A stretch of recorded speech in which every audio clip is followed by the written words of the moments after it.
Veliki pozdrav, dobar dan. Danas pričamo o ovoj stvarčici. U pitanju je eksterni hard disk za Sony PlayStation 4 i Sony PlayStation 4 Pro konzole. Dakle, svedoci smo da igrice za Sony PlayStation 4 dosta zauzimaju prostora, bile one na diskovima ili ih kupovali sa stora. Dakle, svaka igrica zauzima nekih 450 više gigabajta u osnovi. Naravno, tu su i update-i, tako da to može da premaši i 200 gigabajta. Kao što možete i primetiti na originalnim igricama koje su na diskovima, imate koliko minimalno prostora treba da imate na konzoli da bi igrica mogla da bude instalirana. Dakle, nije kao na trojci gde većina igrica, to jest gde je za većinu igrica trebalo par desetina ili stotina megabajta, retko za koju cijela instalacija. Dakle, što se tiče četvorke, treba prostora.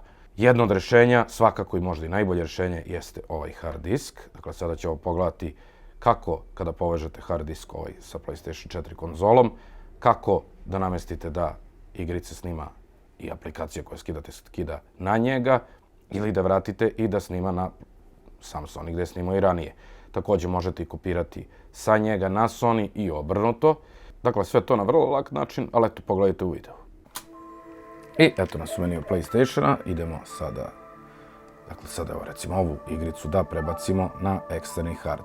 Ona je instalirana, to ćemo vidjeti ovdje u informaciji, dakle instalirana je na System Storage-u, dakle želimo da je premestimo na eksterni hard disk koji smo povezali sa PlayStationom. Dakle idemo u Settings, unutar opcije Settings idemo na opciju Storage, tu imamo System Storage, Extended Storage, dakle PlayStation je video hard disk, to je ovaj dole.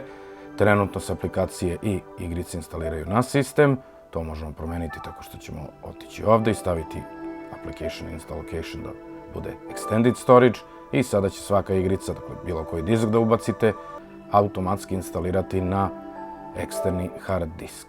Kada uđemo u System Storage gde se nalazi ona igrica što ćemo da pomerimo, dakle ulazimo ovdje, idemo da obeležimo šta želimo da kopiramo, tačnije da pomerimo.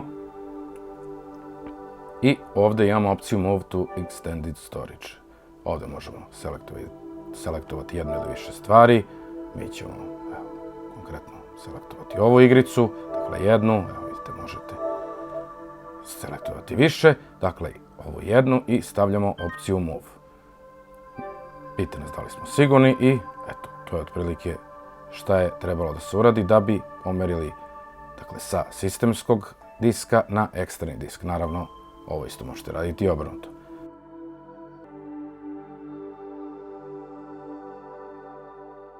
I evo kao što vidite ovdje više u listi aplikacija koje se nalaze dakle, na internom hard disku, one igrice više nema. Vraćamo se u glavni meni. Dakle, kao što vidite igrica naravno je i dalje tu, ali se nalazi sada na eksternom hard disku. To možete da proverite tako što otvorite ovu opciju, idete na Information i kao što vidite igrica je sada instalirana na Extended Storage, dakle na eksternom hard disku.